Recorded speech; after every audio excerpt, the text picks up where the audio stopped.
Sumainyo ang Panginoon, At sumaiyo rin. ang pagpapahayag ng mabuting balita ng Panginoon ayon kay San Lucas. Papuri sa iyo, Panginoon.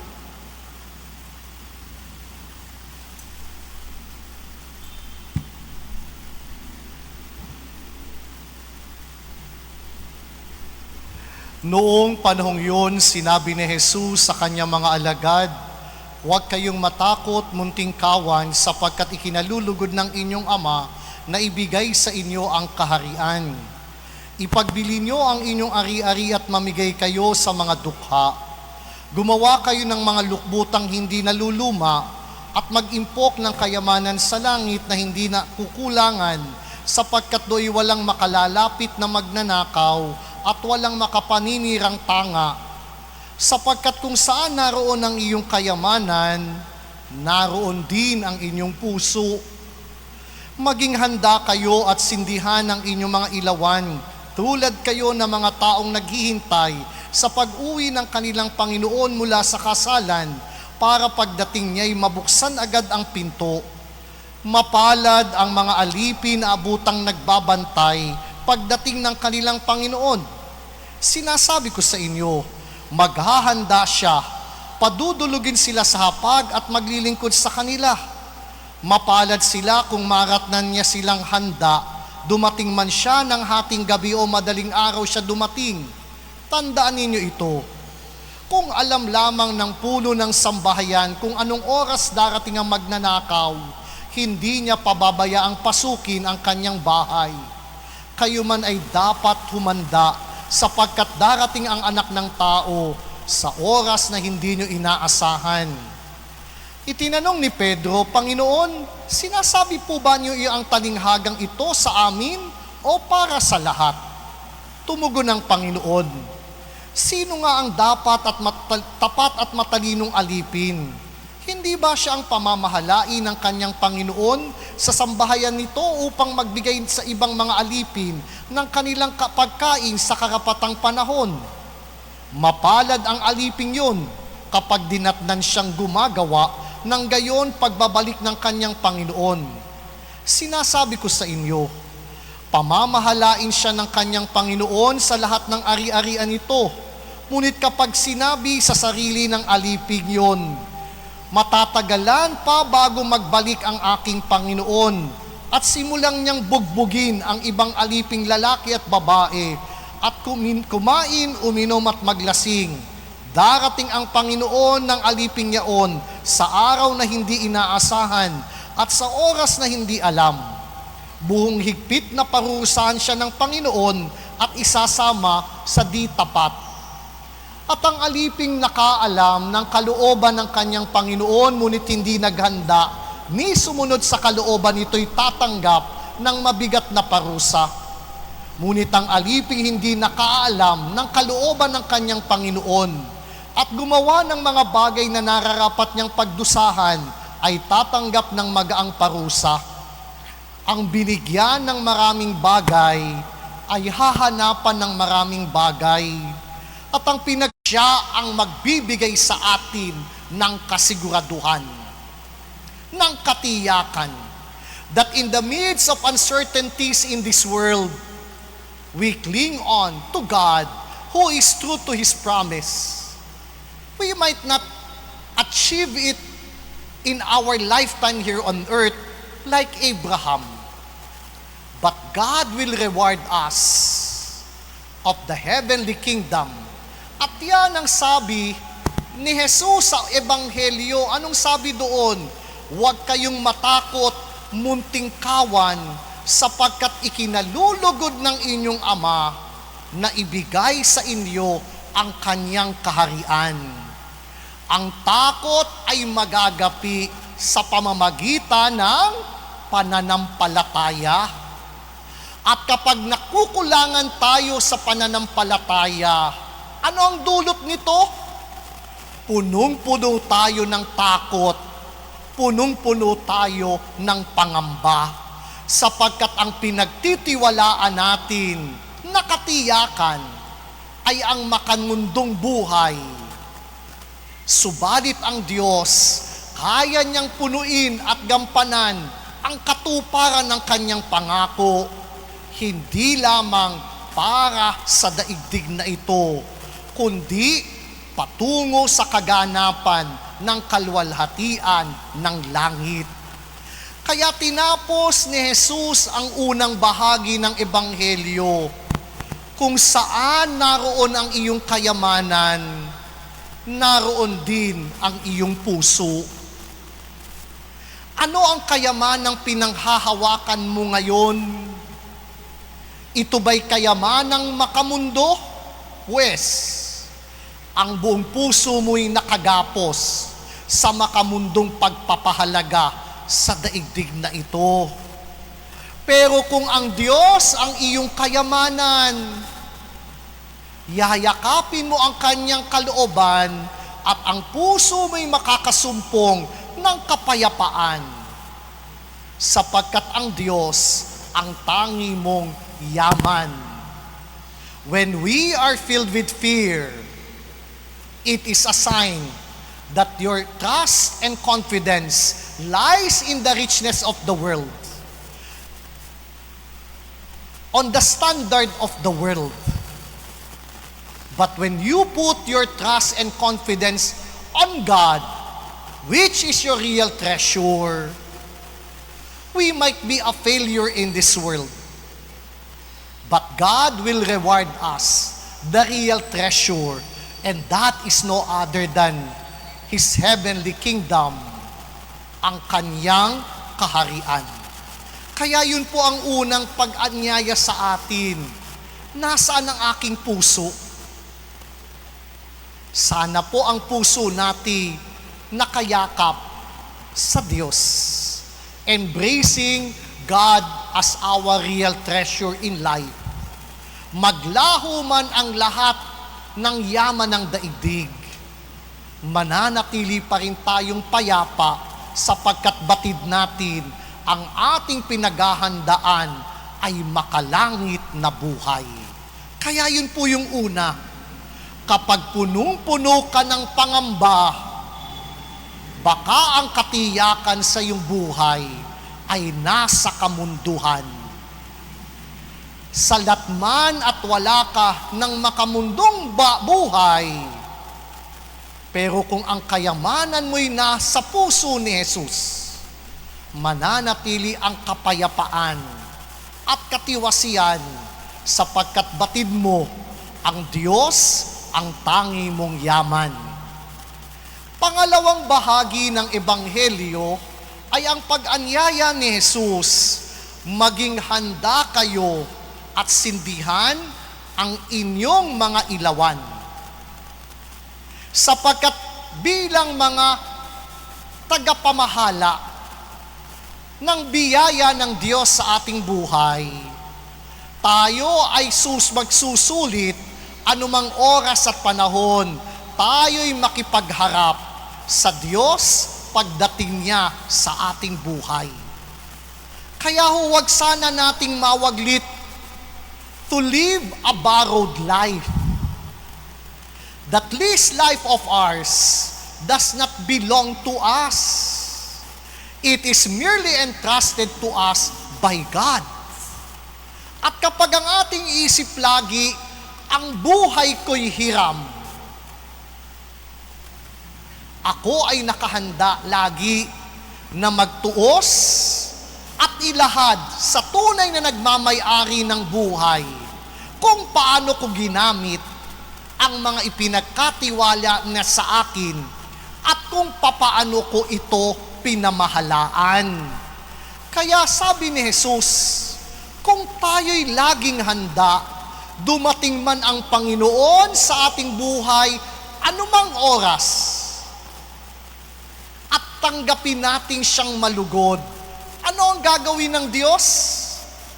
Siya pa ang maghahanda ng piging para tayo'y makasalo.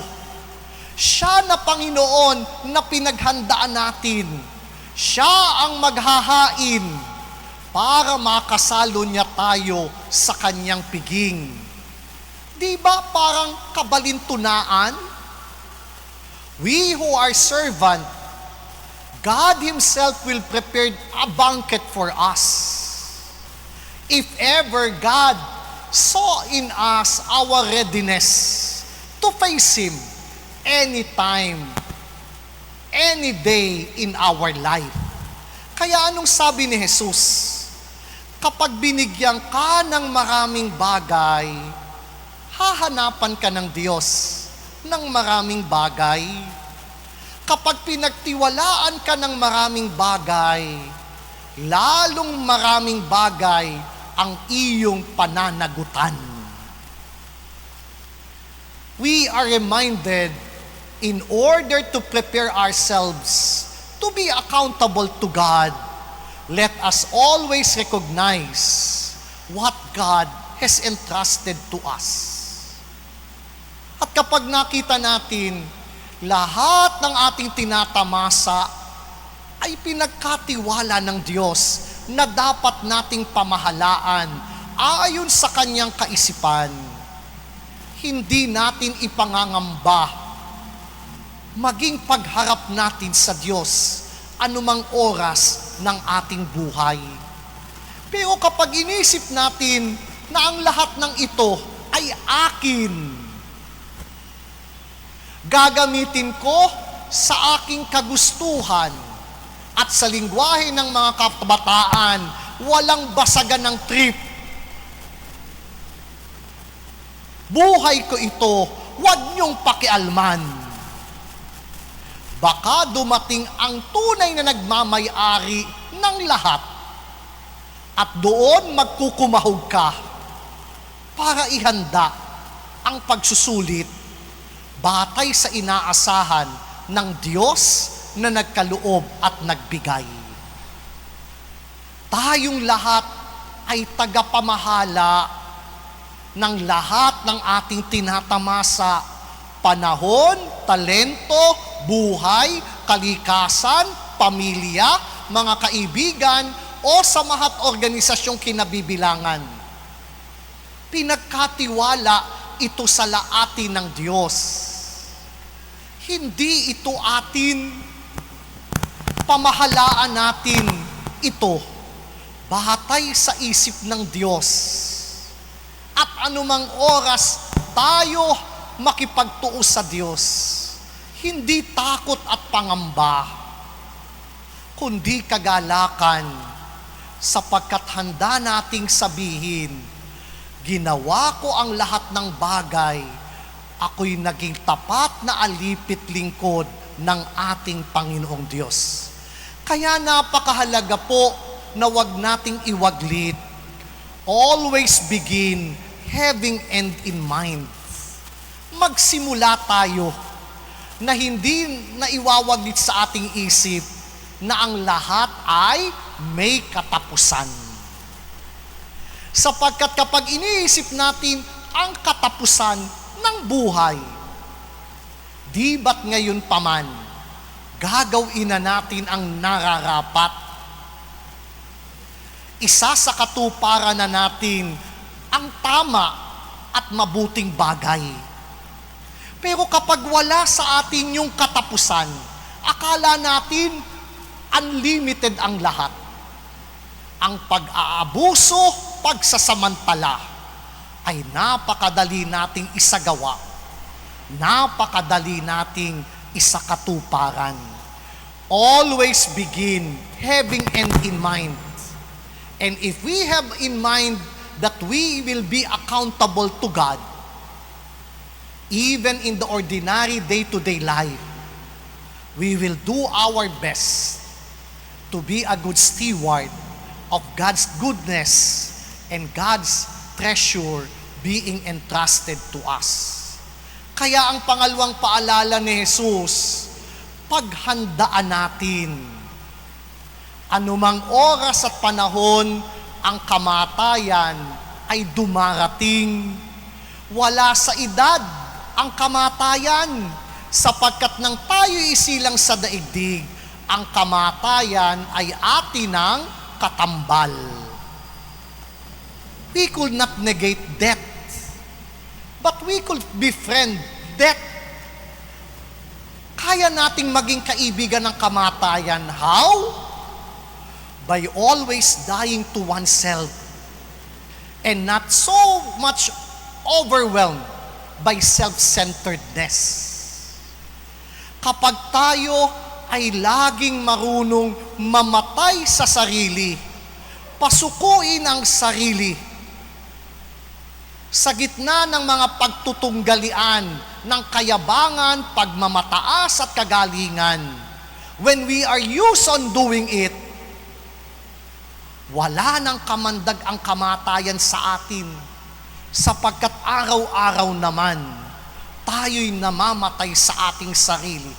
At kapag nagagawa natin ito, even the ultimate death in this world has no power over us, because we are used on dying to ourselves. Si San Roque po, hinarap ang kamatayan ng nag-iisa habang nasa piitan. Hindi niya ipinagmalaking pamangkin siya ng gobernador noong kasalukuyang panahon. Ninamnam niya ang pagkamatay sapagkat alam niya sa kanyang paglalakbay sa mundo bilang peregrino, hindi nawaglit sa kanyang buhay na ang buhay niya'y hiram sa Diyos. At dahil ito'y hiram, hindi niya ito pinagkait sa Diyos batay sa kanyang loob. At gayon din naman, hindi namayani ang takot at pangamba. Bagamat namatay siyang dukha, alam niya, mayaman siya sa piling ng Diyos na nagbigay ng gantimpala na magpahanggang ngayon ang pangalan niya'y ating dinarakila. Saint Roque was not afraid to die because he was able to embrace death every moment of his life. And even fear have no place in his life because he is filled with faith to the God whom he served faithfully sa kanyang paglalakbay sa daigdig na ito. Kaya naman magpahanggang ngayon, ang kanyang buhay ay tinig ng pag-asa ng bawat isang parokyano dito sa ating parokya. Ang kanyang buhay ay patuloy na umaalingaw-ngaw sapagkat puspos ng pag-asa ang kanyang sarili, hindi sa kanyang lakas, kundi sa Diyos na kanyang pinagkatiwalaan, sa Diyos na kanyang pinanaligan, sa Diyos na lubos niyang pinaglingkuran. Tulungan nawa tayo ni San Roque, siya naway patuloy na maging tinig ng pag-asa ng ating parokya, at ang bawat isa sa atin nawa maging pag-asa rin ng bawat isa. Tayo po'y nagpapasalamat sa mga nanguna sa ating nobenaryo sa ikalimang araw na ito, ang sambayanan ng Mahal na Birhen ng Soledad ng Portabaga mula sa Barangay 62M at 62A kasama ang kanilang mga barangay officials hanggang sa Barangay Tanod. Maraming salamat po sa inyong pakikilahok at pakikiisa. Gayon din ang music ministry ng ating parokya, ang Knights of Columbus at Children of Mary ng ating parokya. Salamat po ng marami. Batid natin na sa darating na Sabado, isang linggo mula ngayon, ay kapistahan na ng ating mahal na patron. Pero bago po sumapit yaon, kaalinsabay ng nobenaryo na matatapos sa 13 ng Agosto, sa 14 po naman ng Agosto, araw ng Huwebes, ay gagawin po ang ating motorcade na magsisimula sa parokya ni Santa Maria Magdalena sa Kawit, Cavite sa ganap na 8 ng umaga. At hari nawa, 3:00 ng hapon ay narito na ang mahal na senyor, at sa ganap na 4 ay gagawin po ang healing mass na pangungunahan ng exorcist ng ating diocese na si Father Nestor Chavez, at mamamahagi rin po ng langis na binendisyonan para sa mga may karamdaman. Kinabukasan, 15 ng Agosto, ang ating pong misa, araw ng Biyernes, sa kapistahan naman ng pag-akyat ni Maria sa langit, ay gagawin sa ika-7 ng umaga. At pagkatapos po ng misa, ika-8 ng umaga, ay sisimulan ang karakol, ang paglalakbay ng ating patron sa iba't ibang barangay ng ating parokya.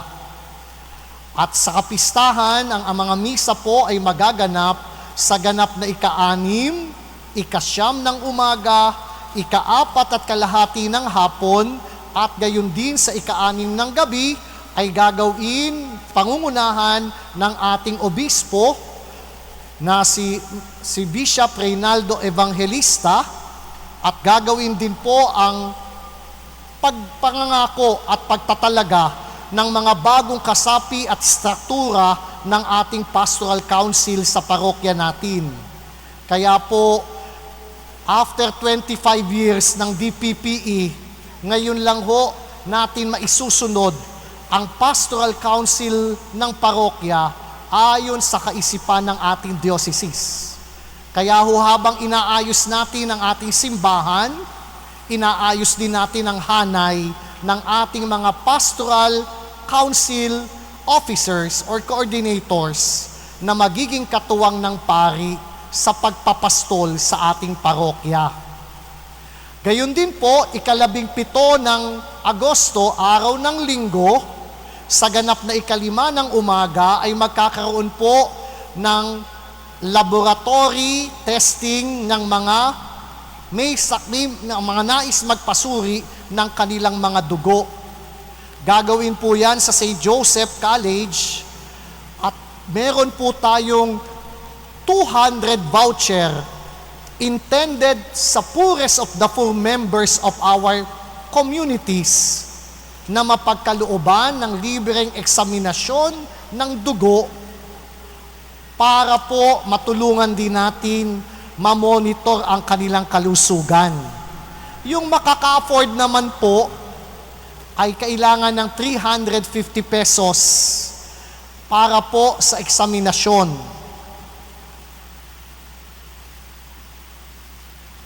Ang napapaloob po doon sa 350 ay electrocardiogram, ECG, fasting blood sugar, total cholesterol count, blood urea nitrogen, uric acid urinalysis, SGPT, CBC. At yun po, kasama na rin ho yung platelet count para po sa sakit na dengue. So yun po ang binubuo ng 350 pesos. So alas 5 ng umaga ay bukas na po ito sa grounds ng St. Joseph College. At yung pong mga leader pastoral ng ating mga barangay, sila po'y mamamahagi ng voucher para po sa mga poorest of the poor members ng ating community para maka-avail ng gantong uri ng tulong ng parokya sa higit na nangangailangan. So yun po. Pangalawa, update po sa ating pagawain dahil ito po yung unang linggo. So tayo po'y tapos na sa pagpapagawa ng sanktuaryo ng ating simbahan. So, at ang mabuting balita po, at palakpakan nyo ang inyong sarili, nakapagpagawa ho tayo dito na wala tayong utang. Palakpakan natin ang bawat isa. Maliban sa utang na loob na napakahirap bayaran. So we were able to finish this na lahat ng obligasyon natin sa ating mga kontraktor ay bayad. At may libre pa po tayong comfort room na ongoing ang paggawa. By August 18, araw ng Lunes, after fiesta, sisimulan na po ang Kesame. At magsisimula po sa andamyo doon sa likuran. Para ma-enjoy natin ang kagandahan ng harap, we prefer to start at the back. Hari nawa matapos hanggang sa unahan bago magpiesta ang Inang Soledad. Pero kung hindi, still, we enjoy yung kaayusan ng ating sanktuaryo. Kaya po sa likuran tayo mag-iumpisa. Kaya ho, may Monday, August 18, sisimulan na ho natin yung andamyo. On August 20, yun ho mga materyales na kailangan para sa kesame ay ilalathala na ng engineer para po ma-purchase na natin at makapagsimula ng mga pamakuan na didikitan ng kesame ng ating simbahan. Kaya we will start na wala tayong financial obligation. We will start zero, pero meron naman pong naiwan na pondo na maaring gamitin sa pasimula. Paano susustinahan ito? Sa pamamagitan po ng pag-avail natin sa Santuario de San Roque, third phase, worth 65,000 po ang ating advance donation.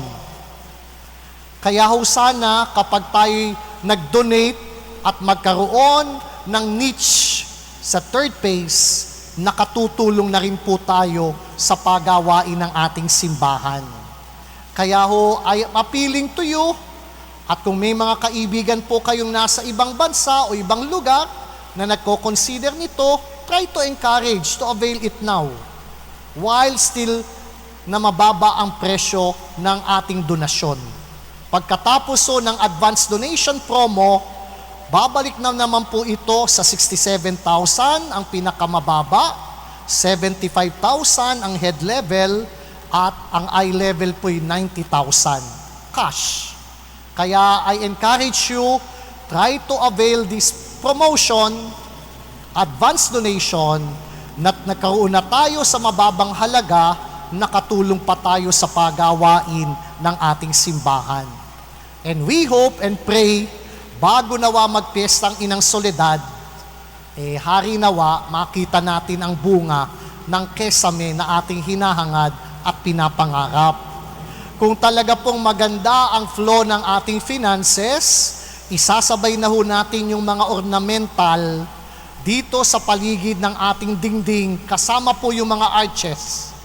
Nag-quotation na po dyan yung ating contractor na gumawa rin naman ng mga disenyo ng ating altar. More than 3 million po yung kanyang quotation. Pero willing naman po siyang maging staggered ang payment kung batay sa availability ng ating pondo. Dahil nga tayo mabuting nagbabayad agad, ay di ibig sabihin, pwede tayong makapanghiram o makapag-credit sa kanila. Kaya ho, maganda ang karanasan nila sa atin, kaya hindi tayo pine-pressure na singilin batay sa kanilang kontrata. Yun pong kesame ay hindi naman straight contract. We are the one who are going to administer it. Ang kontrata lang po dyan ay yung labor. Because in that way, makapag-source out po tayo sa higit na murang halaga, batay sa ating kakayanan, wala ho tayong pressure, batay sa availability ng pondo ang ating pagpapagawa. Ganyan din ho ang isinagawa natin dito sa ating altar. Kaya nawalan ho ng kita yung mga general contractor dahil tayo naman ang nag-purchase ng mga materyales na kailangan nila. In that end, nakatipid po ang ating parokya. So yun po ang pagawain. Pangatlo, tungkol naman po sa mga ministry. Ako po'y nananawagan, baka meron sa inyong nais maging bahagi ng social communication ministry ng parokya. Ang orientation po ay magsisimula on August 17, araw ng linggo, alas 9 ng umaga, para po sa first day of orientation. At makabahagi tayo ng social communication ministry ng parokya. Sabi ko nga po sa inyo, nung idinatnang ko ito, hindi po organisado. But this time, we are going to organize a much more engaging social communication ministry of our parish. And that is through the scholars of our parish program. Pangalawa, meron pong 7 slot na scholarship program sa mga nag-aaral sa KABSU o nakapasa sa entrance exam ng KABSU. Baka gusto nyong i-avail at may higit na nangangailangan sa inyong mga sambayanan. It is our chance na tulungan po sila. Makipag-ugnay po sa sambayanan pastoral coordinator. Sila po kasi ang magre-rekomenda sa San Roque Parish Scholarship Team na nangangasiwa sa programang ito.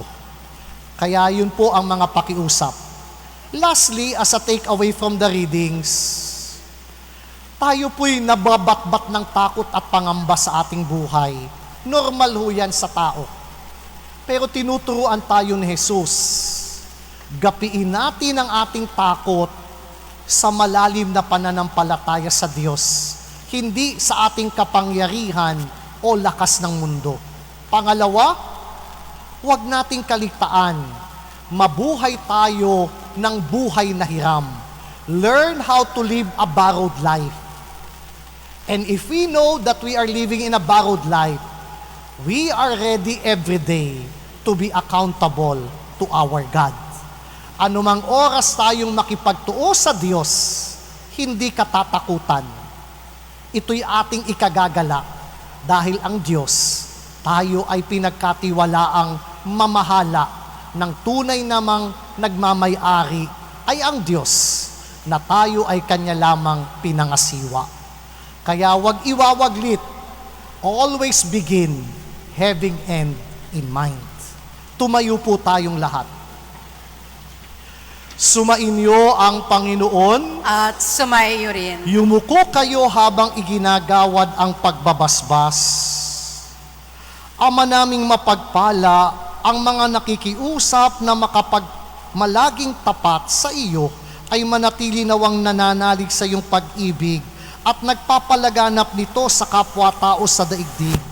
Sa pamagitan ni Jesucristo, kasama ng Espiritu Santo, magpa sa walang hanggan. Amen. At ang pagpapala ng makapangyarihang Diyos Ama, Anak, at Espiritu Santo'y manaugnawa at mamalagi sa inyo, magpa sa walang hanggan. Amen. Naihandog na natin ang hapag ng Eukaristya. Humayo tayo't maging mabuting tagapamahala ng ating poong may kapal. Salamat sa Diyos.